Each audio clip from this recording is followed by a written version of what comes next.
नमस्कार, बहुत स्वागत है आप सभी का टोटल टीवी में और मैं हूं आपके साथ जयापाल। चलिए शुरुआत रुक करेंगे इस वक्त की तमाम बड़ी और अहम खबरों की ओर, जहां दिल्ली विधानसभा चुनाव की तैयारियों में अब बीजेपी जुटी है। लोकसभा चुनाव में क्लीन स्वीप के बाद विधानसभा में जीत की तैयारी। बीजेपी लोगों के बीच पहुंचकर वोटों की अपील करेगी। तो बड़ी अपडेट आप तक पहुंचा रहे हैं, जहां विधानसभा की तैयारियों में बीजेपी जुट चुकी है और दिल्ली विधानसभा चुनाव की तैयारी में जुट चुकी, जिसको लेकर महामंथन भी किया जा रहा है। लोकसभा चुनाव में दिल्ली में क्लीन स्वीप के बाद अब विधानसभा में जीत की तैयारी बीजेपी कर रही है, जहां सातों के सातों लोकसभा सीटें बीजेपी ने दिल्ली में अपने नाम की है। तो वहीं विधानसभा की अगर बात करें तो इसी तैयारी में है विधानसभा में कि भारी जो जीत है वो विधानसभा में भी दर्ज कर पाए बीजेपी, जिसको लेकर कल अगर बात की जाए तो कार्यकारिणी की, राष्ट्रीय कार्यकारिणी की,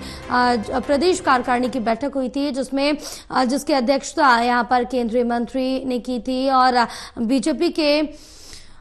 जो प्रदेश अध्यक्ष है वीरेंद्र सचदेवा, उनकी अध्यक्षता में ये बैठक संपन्न की गई थी। आगे की रणनीति पर महामंथन किया गया था।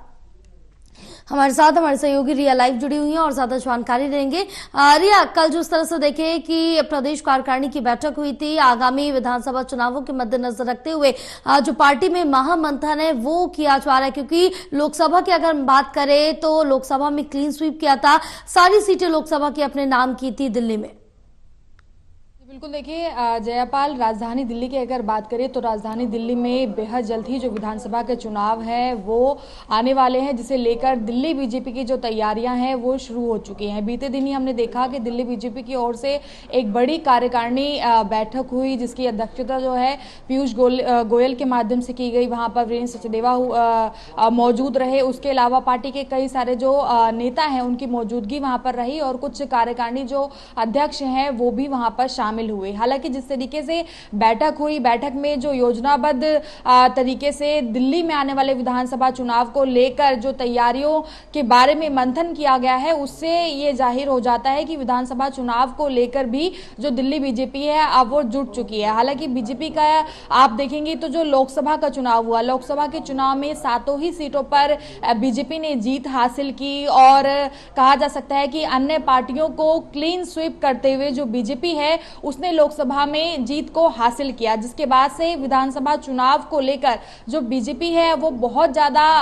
कॉन्फिडेंस लेवल में देखने को मिल रही है और सीधे तौर पर ये कह रही है कि जनता ने लोकसभा चुनाव में जीत के बाद ये दर्शा दिया है कि दिल्ली में भी अब जो विधानसभा के चुनाव होंगे उसमें भी जनता बीजेपी को ही पसंद करने वाली है। क्योंकि देखिए, बीजेपी से अगर बात करें तो टकराव की स्थिति दो पार्टियों के बीच में थी, जहां पर जो दो पार्टियां थी वो गठबंधन की ओर से थी, जिनमें की आम आदमी पार्टी और कांग्रेस थी और एक तरफ बीजेपी थी। बीजेपी का ये कहना है कि एक पार्टी आम आदमी पार्टी, जो अपने आप को राष्ट्रीय स्तर की पार्टी कहती आई है, उनके भ्रष्टाचार के बारे में दिल्ली की जनता को पता है, जिसका कहीं ना कहीं पर जो परिणाम है वो लोकसभा चुनाव में दिल्ली की जनता दे चुकी है। और अगर बात करें दिल्ली में बीजेपी के काम को लेकर तो वो कहा जाता है कि प्रधानमंत्री ने जिस भी तरीके की योजनाओं को चलाया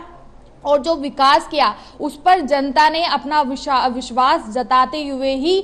जो दिल्ली है उसमें लोकसभा चुनाव में बीजेपी को ही चुना है। और अगर देखा जाए तो काफी कुछ जो दिल्ली है उसको बीजेपी ने दिया है। हालांकि अगर आम आदमी पार्टी की बात करें तो कई सारी ऐसी योजनाएं हैं जिन्होंने दिल्ली सरकार ने दिल्ली में उन्हें लागू नहीं होने दिया। इसमें कार्यकारिणी बैठक में एक जो योजना है आयुष्मान भारत, उसके बारे में भी जिक्र किया गया और ये कहा गया कि आम आदमी पार्टी भ्रष्टाचारी पार्टी है और उन्हें पता है कि दिल्ली की जनता को बीजेपी के माध्यम से एक स्वस्थ जो सेवाएं हैं वो दी जा सकती थी, लेकिन उन्हें लागू नहीं होने दिया गया, जिसमें कि आम जनता को, गरीबों को लगभग 5 लाख का जो मुफ्त इलाज है वो मिल पाता। और उसी के साथ में प्रधानमंत्री ने जिस तरीके से उसके अंदर 70 साल से भी अधिक के उम्र के जो वरिष्ठ हैं उनको भी जोड़ा, उसके बावजूद भी उस योजना को लागू नहीं होने दिया गया, यानी कि स्वास्थ्य को लेकर जो चरमराती व्यवस्था है वो कहीं ना कहीं पर आम आदमी पार्टी चाहती है कि वो बरकरार रहे। इसी वजह से बीजेपी की जो योजना है उसको लागू नहीं होने दिया गया, लेकिन अब वो ऐलान करते हैं कि जल्द ही बिना किसी फैसले के 6 महीने के अंदर ही इस योजना को दिल्ली में ला दिया जाएगा। तो ऐसे में विधानसभा चुनाव की अगर बात करें तो बीजेपी के पास कई सारे मुद्दे हैं, कई सारी योजनाएं हैं जो कि दिल्ली में चुनाव से पहले पहले लाई जाएंगी और लोगों को यह दिखाया जाएगा कि लोकसभा चुनाव में बीजेपी के विकास कार्य को देखते हुए जैसे विश्वास जताया गया है वैसे ही इस विधानसभा चुनाव में भी उनके विश्वासों को पूरा किया जाएगा। और यही सबसे बड़ी वजह होगी कि इस बार के विधानसभा चुनाव में भी जो बीजेपी है वो दिल्ली में जीत हासिल करती नजर आएगी। जयपाल। बिल्कुल रिया, तमाम